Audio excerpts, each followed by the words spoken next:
Hello, this is Larry Hayward, one of the pastors at Westminster Presbyterian Church in Alexandria, Virginia. A few days into our recent vacation in Maine, Maggie pulled out a pair of binoculars I had given her for her birthday and asked me outside onto the deck to stargaze through these new binoculars. It was about 11 p.m. The night was crisp and cool. The skies were cloudless and the moon was full. Now, when I was in school, I took as little science as possible, so I never had an astronomy class, and I cannot remember ever having gazed at the stars through a telescope or binoculars. But I have to admit, the sight was beautiful. I was particularly taken by the surface of the moon and the craters or even pathways that were visible through the lens of this simple birthday gift. Now, I knew I would speak about this in a devotional because we preachers are always looking for inspirations for sermons or devotionals. But it took me a while to decide what direction to go. What I've landed on is this. When we take time and in some instance have the assistance of powerful lenses, we do have greater power to see than we realize.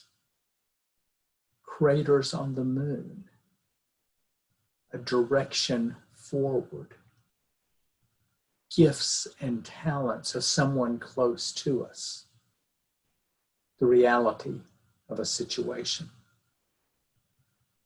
But in order to see, we have to take the time, focus, and then accept the reality of what we see.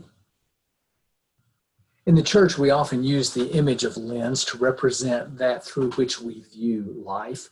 We speak of the lens of Scripture, in which we seek to see ourselves and our world in the stories and writings of the Bible. We speak of the lens of hope, the lens of forgiveness, the lens of love, the lens of faith, and yes, at times, the lens of realism.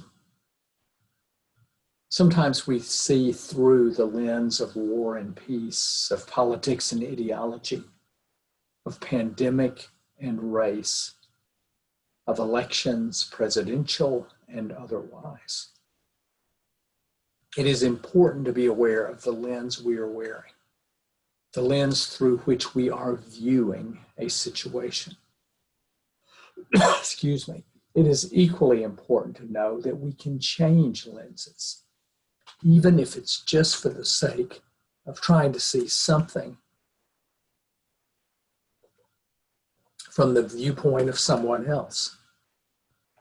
Sometimes it's not just a matter of walking in someone else's shoes, but wearing their glasses as well. One of my favorite New Testament passages is Matthew 6:22-23. The eye is the lamp of the body. So if your eye is healthy, your whole body will be full of light. But if your eye is unhealthy, your whole body will be full of darkness. As we enter this week following Labor Day, this traditional time in which we ramp up our activities in school, work, church, community involvement, the stars we look at may be a bit different and harder to find during these odd and special times. But the lenses we choose to wear are crucial. Take care.